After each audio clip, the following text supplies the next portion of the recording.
change anything in terms of plans for today? We switched. We knew the morning's going to be a little better than later, so we switched the live BPs to right out of the chute. So we'll do individual defense and a base running talk after. That's the only thing we really changed. No team fundamental today. I want to ask you something, just sort of a trendy kind of thing. With pitchers with the high strike, the high fastball up, do you see that it's getting to a point where an adjustment is being made in that? Well, I think by the hitters. I think the hitters. I think there's always going to be change, ebbs and flows on where to do it. I think that we talk too much about, as an industry, we talk too much about percentages of pitches and where we throw it. Like the reality, we want 100% of pitches to be thrown in the right area to the right hitter. So I don't care if a guy throws 70% fastballs up. If he throws them to the guys that can't hit them, then that's good.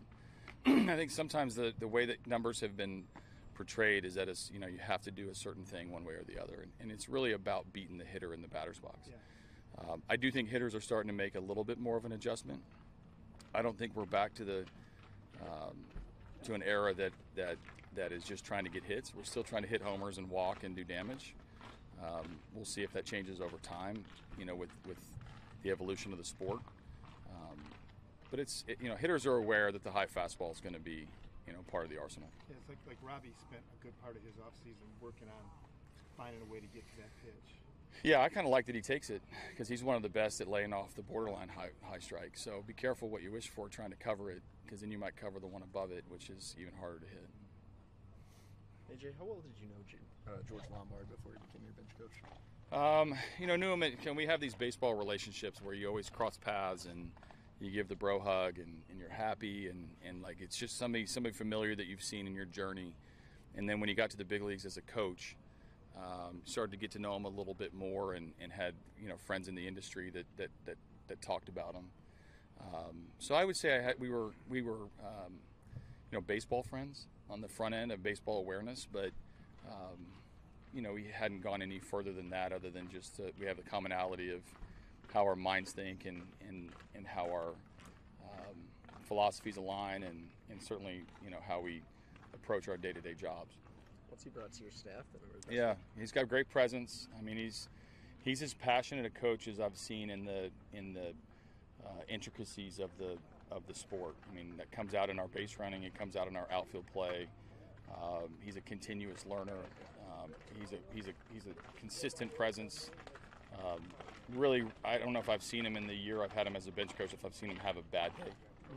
His spirit is great, and players respond to him. So he's a really good coach. Part of my fear of bringing him in as the bench coach, if I had any, was that to take some of that coach out of him. And as you can see how our staff is run, we all are expected to still be coaches and not only have the in-game responsibilities that are kind of formally titled, but bring something different to the staff to enhance our pregame work. And George is exceptional at both. Is this going to be the last year you have him here? I don't know. I mean, he's going to be a manager, and I never know how those or the timing of that and readiness, and I know he's terrific. We need to soak up as much information as we can, but other teams should definitely consider him when the opportunities come about, because he's elite. Michael Fulmer was telling us you talked to them about April and needing to get off to a better start, and how much different you guys were after April. How much of a shift did you see in this group last year, and how vital will that be this year? Yeah, well, I mean, being new last year, I'm not sure that we all quite understood each other, whether it was not just the players, it's the coaching staff really understanding how to use the players and how to reach the players. So the responsibility was on everybody in April, and as much as we say we had a bad April, we swept the Astros, we played well in Indians, we beat Bieber on opening day, so we never really quite caught our rhythm until deeper into May. But I think for us, the mentality of winning the day's game really took it to life. But it's important for us to win the day's game, and not, you can have a good April and a bad rest of the season. And I'm glad he got off to a good start. It takes 6 months. Did you see a shift in Miguel throughout last season? Because he was one of the guys that was struggling and really inconsistent throughout the first part of the season. No shift. I think Miggy bought in from the very beginning on what we were doing. I had great communication with him from the very start. He was he's all in. Maybe his timing got better. Maybe we started playing him at first base a little bit more. But from it, there was no shift. It was just Miggy, kind of warming up. This is my first day down here. How exciting is it that baseball's back and we're here in person talking to you guys? I mean, I'm pumped. No, it's exciting because number one, this time of year it feels like baseball is supposed to be ramping up. This is, contrary to the NCAA tournament, this is our month to prepare, and it's important for us to get out on the field and get guys ready. I mean, everybody, when April rolls around, and especially in Detroit when it's cold and you're looking for better weather, you're looking for reasons to get outside as the spring starts to come. There's nothing better than baseball. So we need to get on the field and get up and running. And we're happy that all the lockout and the disagreements over the collective bargaining agreement's over. Ryan Lavarne was telling us this is his 14th organization. To be kind of a borderline player, but yet last that long and have so many opportunities, what does that say? Yeah, I think anybody that lasts as long as Ryan has and with so many teams tells me a lot about the character of the person. People like him, people respect him. He always finds a way to get to the big leagues. That journey is unlike not too many people can pull that off. So the skill set behind the plate, tough at bat, the ability to relate to a lot of different. You're not going to really surprise him. And when he signed here, and I met with him yesterday, he's asking a million questions. He's getting up and running. He's completely comfortable in his own skin, and that's because he's had to be in this situation numerous times. But it's a good addition. Do you have a plan for Miguel this year, as far as how much first place? Well, I mean, I don't know how much first base for the entire year. He's going to DH the first few games down here. I'll get him at first base in about a week. But a lot of decisions are going to impact Miggy's volume at first base, and so we'll see. What's your trust level with Soto right now? 100%. I think he's an elite pitcher. I think it's uncomfortable for the hitter. I think he's really matured and grown into a very effective reliever that now understands how to implement a game plan that makes sense. Never seen a hitter comfortable against him. Not to say he's not going to give up his share of runs, but when I show up as a manager every day, I want to get him in the game, because when he's in the game, we're either right about to win the game or he's closing out the game. So when you have an elite leverage reliever, it feels pretty good. You were able to use Homer in some situations at times when you didn't have Gregory available to close.